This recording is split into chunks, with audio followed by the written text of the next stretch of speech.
ఈ రోజు ఒకవేళ మా పార్టీ కనుక కార్తీక్ నువ్వు వెళ్ళి ఆ చర్చలో పాల్గొనని మా పార్టీ ఆదేశించింటే ఆయన లారీ కాగితాలతో వచ్చినా నేను ఒక్క కాగితంతో ఆయనతో చర్చలో పాల్గొంటుండే, ఒక్క కాగితంతో పాల్గొంటుండే. అయితే నిన్న వాళ్ళు ఎందుకు రాలేదు? సరే తారక రామారావు రాలేదు, ఆ కోని రామారావు రెడ్డికి ఆ సమానమైనటువంటి నాయకులను పంపించచ్చు కదా చర్చకు, వాళ్ళు ఎందుకు పంపించలేదు? నిన్నెందుకు దొంగల్లాగా ఎందుకు దాక్కున్నారు వాళ్ళు? కాబట్టి ఏంది అంటే ఈరోజు ప్రభుత్వము పార్టీలు మాట్లాడినట్టు రోడ్ల మీద ఏడంటాడ కూర్చొని మాట్లాడదు సార్. ప్రభుత్వము శాసనసభలో మాట్లాడుతుంది. అట్లాంటప్పుడు మీరేం చేయాలి? గౌరవం పెడతాం సార్, పెడతాం. ఎందుకు పెట్టాం? మాకేం భయం లేదు. మీరు గతంలో చర్చ పెడితే 2 గంటలు కదా మీరు చర్చ పెట్టేది. ఏముంది? కల్వకుంట్ల చంద్రశేఖరరావు వస్తారు, హరీష్ రావు గారు వస్తారు, తారక రామారావు గారు, ఓ 3-4 మంత్రులు వస్తారు. వచ్చి కూర్చొని దాని నేషనల్ అంతా ఏదో ఒకటి ఫార్మాలిటీ ట్రెడిషనల్ గా చేయాల్సింది చేసిన తర్వాత క్రిస్టియన్లు కదా లాస్ట్ ప్రార్థనతో అయిపోయినాక ఆమెన్ అని చెప్పి వెళ్ళిపోతారు కదా. అట్లా వీళ్ళు కూడా గంట కొట్టేసి వెళ్ళిపోతుండే.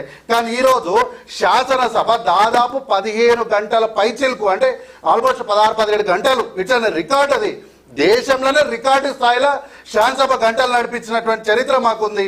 ఈరోజు ఏ శాసనసభలోనైనా ముఖ్యమంత్రి గారికి సమానంగా మాట్లాడే హక్కు ఎవరికి ఉంటుంది? ప్రధాన ప్రతిపక్ష నాయకుడికి మాత్రమే ఉంటుంది.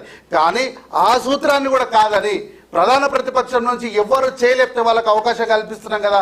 మీరు అందరు చూసే ఉంటారు. ఒక ఆయన 6 అడుగులు ఉంటాడు, హరీష్ రావు అన్న గురించి మాట్లాడతలేను. ఇంకొక ఆయన ఉంటాడు, ఎద్దులా ఉంటాడు, ఇంత ఉంటాడు. ఆయన వెనుక కూర్చొని సార్ ప్లీజ్ సార్ నేను మాట్లాడతాను సార్ ప్లీజ్ సార్ అంటాడు. ఆయన కూడా అవకాశం కల్పించినాం కదా. ఇంత కూడా సంస్కారం లేని తోటి ఎమ్మెల్యేనే కదా, సంస్కారం లేకుండా తోటి ఎందుకు చెప్తా? గంగిరెద్దులా ఉంటాడు పాడి కౌశిక్ రెడ్డి అని. ఆయన తోటి శాసన సభ్యుడిని అరే గాంధీ అని సంస్కారం లేకుండా మాట్లాడినప్పుడు వీడిని మేమెందుకు గౌరవించాలి? తోటి శాసనసభ్యుడిని గౌరవించే సంస్కారం లేను మనం ఎందుకు గౌరవిస్తాం? ఆయన అమర్యాదగా మాట్లాడు, మీరు కూడా అమర్యాదగా మాట్లాడి ఆయన మీకు తేడా ఉండదు కదా. అమర్యాదగా మాట్లాడలే. ఇప్పుడు ఎవరైనా సూచన తప్పు చేస్తే వాళ్ళ తప్పును వాళ్ళ మీద పెట్టాలి. మనం నేనేం తప్పు చేస్తాను? ఆయన అంటే ఆయన సూచన ఎట్లుంటుందని ఆయన గుర్తుపట్టాను. ఇంకే కొన్ని విధానాలు చెప్పిన ఇట్లా ఉంటాడు అని ఆయన అడ్రస్ చెప్పిన నేను. అయితే ఈ రోజు మేము వ్యవసాయానికి మేము చాలా చేస్తున్నాము, చాలా అండగా నిలబడినామని ఇంతకుముందు అన్నగారు ఏదో లెక్కలు చెప్పారు కదా సార్. ఇది నేనేం లేదు, అన్ని ప్రధానమైనటువంటి వార్తాపత్రికలే కదా ప్రామాణికం. రాజకీయాలకు కానీ పోలీసులకు కానీ ప్రామాణికం ఏంటి? మీడియానే కదా. ఆ మీడియా అన్ని పేపర్లల్లో ఇచ్చినటువంటి వార్తనే నేను క్రోడీకరించి చెప్తున్నా. ఏమిచ్చిరు? 65,000 crores అంటే రైతు బంధు గురించి. వీళ్ళ పాలన మొత్తంలో కేసీఆర్ రెజిమ్ల మొత్తంలో ఇచ్చింది ఏంది? 65 crores మాత్రమే. 65,000 కోట్లు మాత్రమే ఇచ్చారు. ఏం రాశారు వాళ్ళు?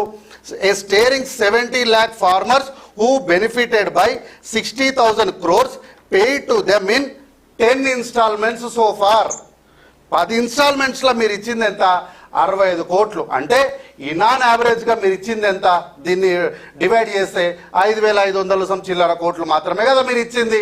దానికి మీరు ఎందుకు పెద్ద మేమేదో చేసేసాం అని ఎందుకు అంతగానం గించుకుంటున్నారు? ఈరోజు మీకు కావాల్సింది రైతుల గురించే కదా. ఆయన వచ్చిన తారక రామారావు ఆయన దగ్గర రాలేదన్న కదా వీళ్ళ బాధ అంతా. ఇగో నేను చెప్తున్నా, ఈ వేదిక పై నుంచి దయచేసి ఆ కూర్చున్న సభ్యుడికి నేను విజ్ఞప్తి చేస్తున్నా, దయచేసి మీ నాయకుడికి పంపించండి. మేము చేసింది అయితే చెప్తా. Revanth Reddy releases 9,000 crores for Rythu Bharosa. ఇందులో వివరాలన్నీ చెప్తా. 6,000 crores per acre to every farmer, 70 lakhs 11,984 farmers owing a total land of 1.49 crores of acres of land. ఇది మేము ఇచ్చినటువంటి ఘనత. మీలాగా చెట్లకు పుట్టలకు ఇయ్యలేదు. అయితే ఎవరికి ఇచ్చినాం మేము అంటే వ్యవసాయం చేసే ప్రతి రైతుకు మేము అండగా నిలబడ్డాము. ఇది పంట పొలమా కాదని ప్రామాణికంగా తీసుకున్నాం మేము. మీలాగా ఏడైతే భూమి ఉంటే ప్రతి భూమికి ఇచ్చిపడేలేదు. మేము ఇండ్లు కట్టుకున్నది కూడా భూమి అని అంటాం, మనం కూర్చున్నది కూడా భూమి అంటాం. కానీ భూమి అంటే మన వ్యవసాయం చేసే ప్రతి భూమికి రైతు బంధు అనేది వ్యవసాయం చేసే వ్యవసాయ యోగ్యమైన భూమికి ఇవ్వాలి కదా. గతంలో ఉన్న ప్రభుత్వం ఏ నియమ నిబంధనలు అయితే పాటించిందో ఈ ప్రభుత్వం కూడా అదే పాటిస్తుందా ఏమన్నా మార్చిర్రా? అయితే వాళ్ళు నియమ నిబంధనలు పెట్టినరు, వాళ్ళు నియమ నిబంధనలు మాత్రం మంచిగా పెట్టి నియమ నిబంధనలపై ఎవరికి ఆక్షేపాలు లేవు. కానీ ప్రాబ్లం అంతా ఇక్కడ నియమ నిబంధనలో పెట్టినట్టు వారు పాటించలేదు. వారు వ్యవసాయం చేసే ప్రతి రైతుకు మేము అండగా ఉంటామని చెప్పి ఫంక్షన్లు నడుపుకునే వ్యాపారి కూడా అండగా నిలబడ్డారు. మరి కానీ మీరు వాటిని గుర్తించి మరి మీరు వాటిని తీసేయచ్చు కదా, తొలగించవచ్చు కదా. ఇప్పుడు మంచిది ఏదైనా మీరే అంటున్నారు కదా, మంచిదే చేయండి, అనవసరంగా తీసేయచ్చు కదా. మరి ఎందుకు వాళ్ళు చెప్పిన సూత్రం ఏంది? వ్యవసాయం చేసే ప్రతి భూమికి ఇస్తామన్నాం, ఈ రోజు గదే ఇస్తున్నాము. వ్యవసాయం ఇవన్నీ ఇచ్చారు కదా. మరి ఇవన్నీ ఇచ్చినప్పుడు ఒక కాంగ్రెస్ పార్టీ ప్రతినిధిగా ఒక కార్తీక్ చెప్తున్నప్పుడు అదే కాంగ్రెస్ పార్టీ ప్రభుత్వంలో ఒక ఉప ముఖ్యమంత్రి మంత్రి ఎందుకు చెప్పలేకపోతున్నాడు? రావచ్చు కదా వాళ్ళ చర్చలో. ఈ రోజు వచ్చేది ఈయన స్థాయి ఏముంది? ఈయన ఆఫ్టర్ ఒక ఎమ్మెల్యే అంతే, ఒక ఎమ్మెల్యే కోసం ఒక డిప్యూటీ సీఎం కావాలా? ఎమ్మెల్యే 2 సార్లు ఎట్లా ఎమ్మెల్యే ఏముంది సార్? ఒక విషయం నేను అడుగుతా, కల్వకుంట్ల తారక రామారావు ఓడిపోయిన అనేది ముఖ్యం. అంతే సార్, గెలిచినోడికే ఓడిపోయిందో ముఖ్యం. 4 సార్లు గెలిచాడు, పార్టీకి వర్కింగ్ ప్రెసిడెంట్ ఉన్నాడు, మా ఆయన పేరును మీ ముఖ్యమంత్రి తీసుకున్నాడు, నేను వస్తానని చెప్పి ఆ సవాల్కు స్వీకరించి వచ్చాడు. మీరు అట్లా అంటే ఎట్లా సార్? ఇప్పుడు హూ ఇస్ కేటీఆర్ అంటే ఏముంది? ఇంకేమైనా హరీష్ రావు అన్న వస్తే అరే హరీష్ రావు గారికి ఇంతో కొంత చరిత్ర ఉంది, నాలెడ్జ్ ఉంటుంది ఆయనకు అని అనుకో. ఈయననే కదా కల్వకుంట్ల తారక రామారావుకి శాసనసభలో ఒక ప్రశ్న అడితే ఆ శాఖ నాది కాదు, నాకేం సంబంధం లేదు. మరి ఈయన వ్యవసాయ శాఖ మంత్రిగా పనిచేసిండా? వ్యవసాయ శాఖ మంత్రిగా పనిచేసిండా? అంటే ఒక పార్టీ ప్రశ్న వేసినప్పుడు ఇంకొక పార్టీ ప్రతినిధి వచ్చినప్పుడు ఎందుకు రాలేదు? ప్రభుత్వంలో అసెంబ్లీలో శాఖల కేటాయింపులు ఉంటాయి. ఏ శాఖకు సంబంధించిన ప్రశ్న ఒకవేళ వాళ్ళు లేకపోతే అక్కడ legislative affairs minister, legislative affairs minister మాత్రమే. మంత్రులకు శాఖలు ఎందుకు కేటాయిస్తారు? ఏ శాఖ మంత్రి ఆ శాఖకు సంబంధించినటువంటి ప్రశ్నలు వచ్చినా, సమాధానాలు వచ్చినా, ఇంకా బిజినెస్ రూల్ వచ్చినా, లేకపోతే సమాధానం వాళ్ళు స్పందించాలి. ఒకవేళ వాళ్ళు లేనప్పుడు వాళ్ళ తరపున లెజిస్లేటివ్ అఫేర్స్ మినిస్టర్ మాత్రం రెస్పాన్సిబుల్ తీసుకుంటారు. ముఖ్యమంత్రి గారు అయితే ఎవరి తరపున చెప్పొచ్చు, ఎందుకంటే ఈజ్ ద ముఖ్యమంత్రి కాబట్టి. సరే రైట్, ఒక్క నిమిషం సుందరెడ్డి గారు లెక్కలు చెప్పారు పూర్తిగా, లెక్క చెప్పారు. నేను ఒక్క నిమిషం లెక్క మాత్రం చెప్తాను. అయితే in the 18 months of our Congress government has spent 1,01,728 crores on farming sector అంతే. అయితే ఇందులో మేము 2 లక్షల రుణమాఫీ కూడా చేస్తూ 25 లక్షల మంది రైతులకు 21,000 కోట్ల రూపాయలు చేస్తాం. అందులో 13,888 crores were spent on Rythu Bharosa, 1,119 crores on paddy bonus అంటే 500 రూపాయలు ఇచ్చిన దానిపైన, 2,121 crores ఫర్ రైతు బీమా ఇన్సూరెన్స్. మీరు ఎగ్గొట్టినటువంటి 5 లక్షలు అంటే మీరు 5 లక్షల చెక్కులు ఇచ్చి బౌన్స్ చేసిరు కదా, ఇవి కాకుండా అవి క్లియర్ చేసినాం. ఈ లెక్క కాదు మళ్ళీ అది. తర్వాత 11,000 crores ఆన్ ఇరిగేషన్ ప్రాజెక్ట్స్ లో వేస్తే మీరు in the last 10 years of BRS rule 16,000 crores were only released for crop loans, the most of the which went for or paying for only interest. The actual waiver was only 3,000 crores. So BRS government for leaving in the state is final distance ఏంటంటే 8.20 లక్షల కోట్ల రూపాయల అప్పు. సుందరెడ్డి గారు చెప్పండి sir. Sundar Reddy గారు అంటే మేము చేసినామని వాళ్ళు చెప్తున్నారు, మేము చేసినామని వీళ్ళు చెప్తున్నారు. నిజంగా రైతులకు అందిందా అందలేదా మీరు చెప్పండి. నమస్తే అండి, ప్యానల్ ఉన్న ఇద్దరు మిత్రులకు, మీకు, మన టీవీ ప్రేక్షకులందరికీ నమస్తే.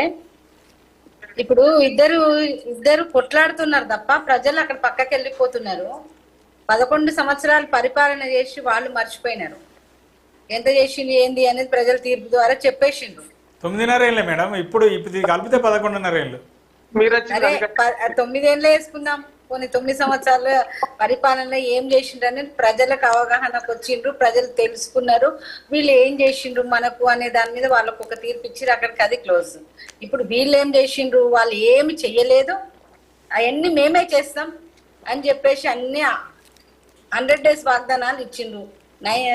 December 9th వాగ్దానాలు ఇచ్చిండ్రు, 6 గ్యారంటీలు ఇచ్చిండ్రు, 42 వాగ్దానాలు ఇచ్చిండ్రు, 420 వాగ్దానాలు ఇచ్చిండ్రు. ఇవన్నీ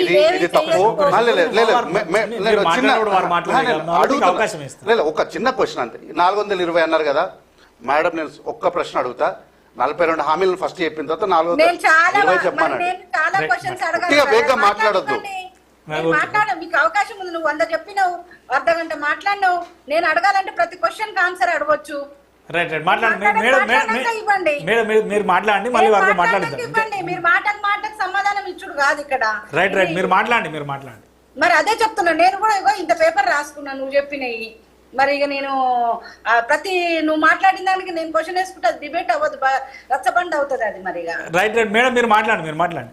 సార్ ఇప్పుడు వాళ్ళ ఇద్దరు పోట్లాట పెట్టుకొని ప్రజా సమస్యలు పక్కకు పెట్టిండ్రు. ఇక్కడ ఏంది 6 గ్యారంటీలు ఈ 420 వాగ్దానాలు పక్కకి వెళ్ళిపోయినాయి. అక్కడ telephone tapping, Kaleshwaram tapping, Kaleshwaram corruption ఇవన్నీ పక్కకు పోయి ఇది మొత్తం డైవర్షన్ పాలిటిక్స్ చేస్తున్నారు. కానీ ఇప్పుడు రైతుల సమస్యలు, వర్షాలు పడుతున్నాయి, రైతుల విత్తనాల సమస్యలు, స్కూల్ పెట్టిరు, స్టూడెంట్స్ సమస్యలు, పిల్లల సమస్యలు, మనం ఇస్తున్న 6 గ్యారంటీలు ఎంతవరకు ఇచ్చినాం, ఎంతవరకు ఇవ్వాలి, దానికి నిధుల సమీకరణ ఎట్లా, ఈ భూములు అమ్మకుండా ఏ విధంగా చేద్దాము, మనం ఆ రోజు చెప్పినాం సంపద సృష్టిస్తాము, సంపద సృష్టించి అప్పులు కాకుండా మనము పరిపాలన